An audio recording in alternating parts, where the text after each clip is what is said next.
people. Have you ever wished you were more intelligent, but you can't actually be bothered to do any more work to make yourself more intelligent? Yeah, me too. That's why I've come up with 5 tips about how you can make yourself appear more intelligent without actually having to do much work. Stay tuned. Hello everybody.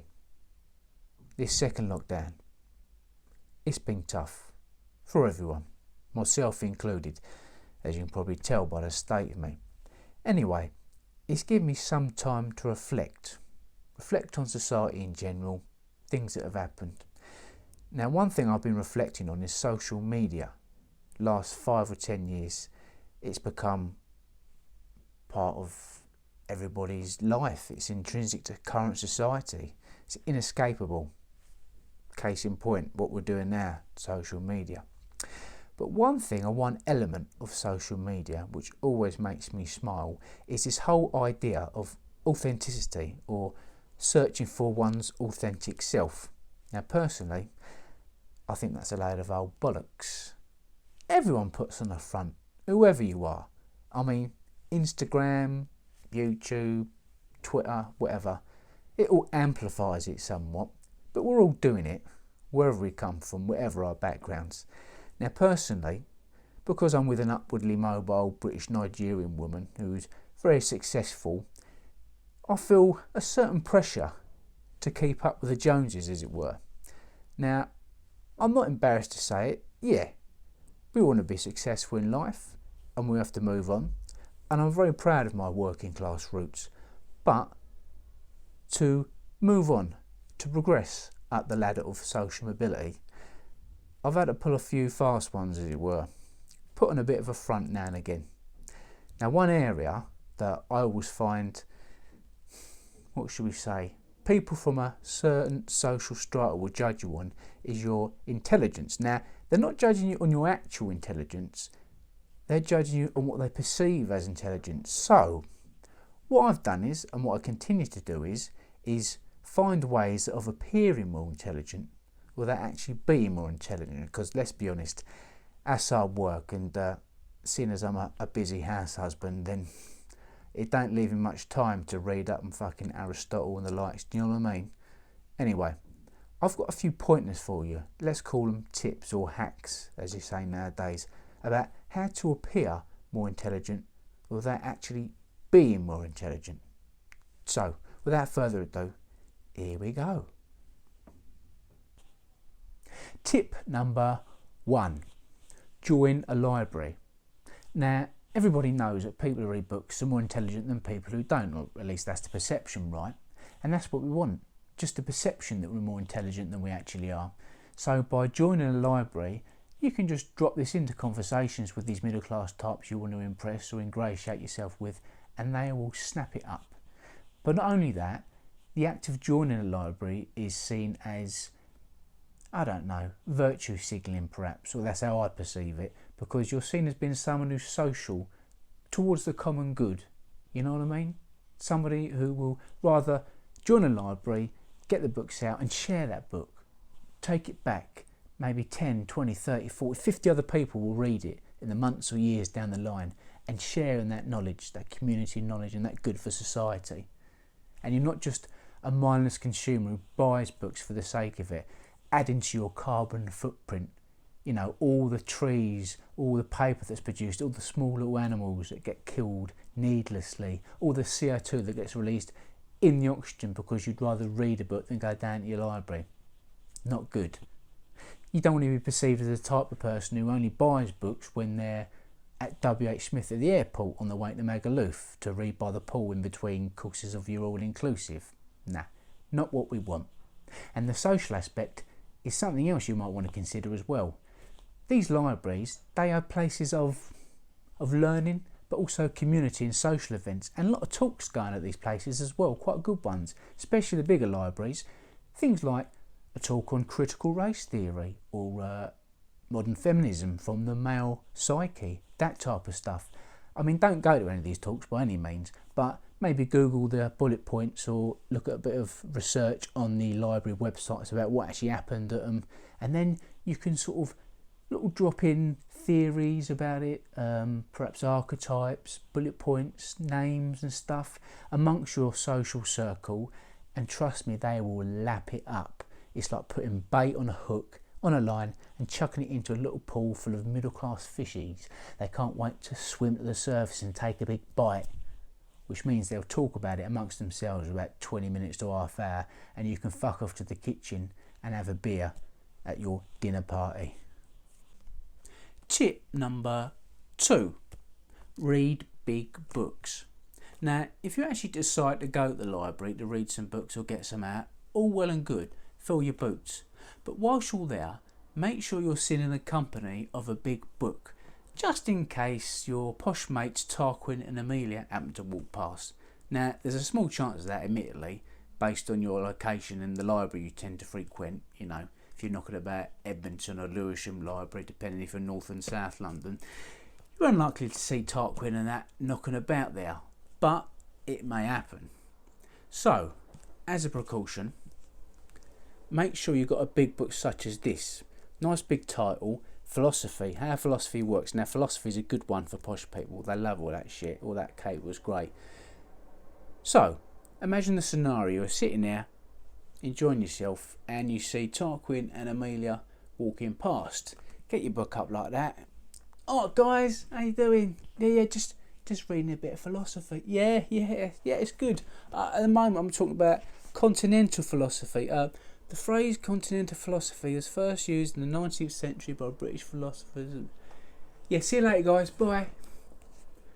Whereas actually, you're reading Lee Child, a bit of fucking Jack Reacher. Go on, Jack. Go on, son.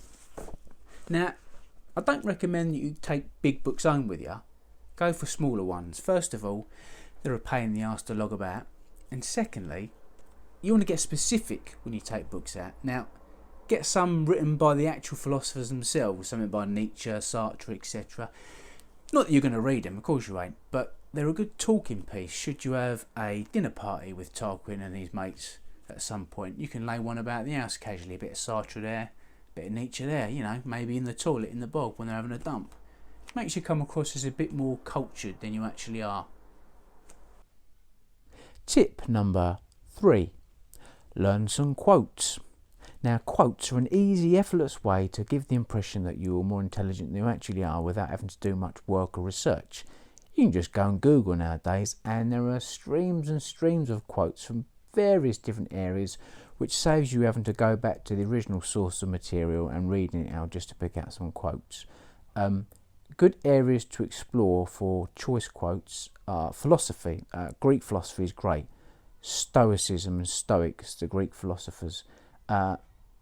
If you can quote some of those, there'll be an added benefit of the people you're speaking to thinking you're a bit like that. You're very disciplined, yeah? You're getting up at 4 a.m, at the crack of dawn, getting downstairs to meditate for 2.5 hours, then you're reading a bit of Sun Tzu and the Art of War before looking at your daily planner to see about the battle ahead. But in reality, you're actually crawling out of bed about 11 a.m. to go downstairs and make a cup of tea and eat your bacon sarnie, and then you're going to read a copy of the Racing Post. Yeah, you know what I mean. I mean, listen to this for quotes. Epictetus, or Epictetus, however it's fucking pronounced. I have to die. If it is now, well, then I die now. If later, then now I will take my lunch, since the hour for lunch has arrived, and dying I will tend to later. Fuck me, you're thinking, I only ask if you wanted a sarnie. You know what I mean, son? Here's another one. The essence of philosophy is that a man should live that his happiness shall depend as little as possible on external things.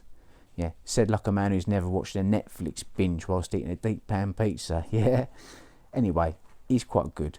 Other areas you can cover: politics, be careful if they're left or right leaning, bit risky. Sport, again, similar comments applies to politics if they're cricket or football. But literary ones you can't go wrong on. Oscar Wilde, they lap that shit up. They love him for some reason. Don't ask why, but he's a bit of a smug git. The best one of all though is Bill Shakespeare. William Shakespeare, you can't go wrong. He's the most famous guy ever.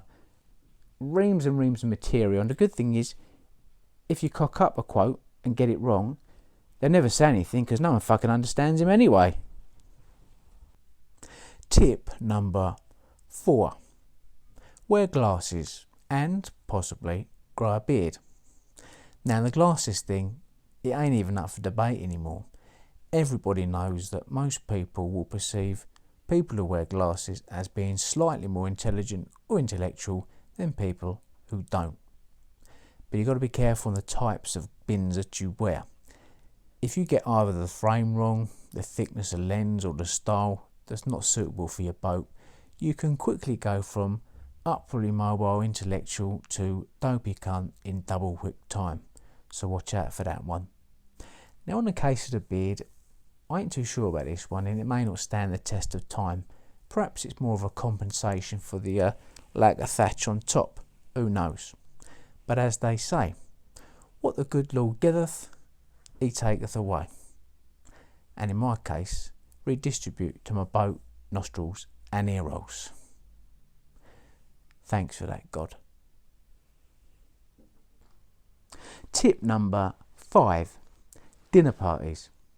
Now, dinner parties are events that people from a certain social strata hold when they're no longer young enough or interested enough to go out clubbing like the rest of us. Unfortunately, I now find myself the wrong side of 30, so I probably can't justify going out and weekend-long ketamine and ecstasy binges, waking up in bed covered in vomit next to a bird half my age whose name I don't know. As nice as that sounds. Anywho, we move on. So, dinner parties.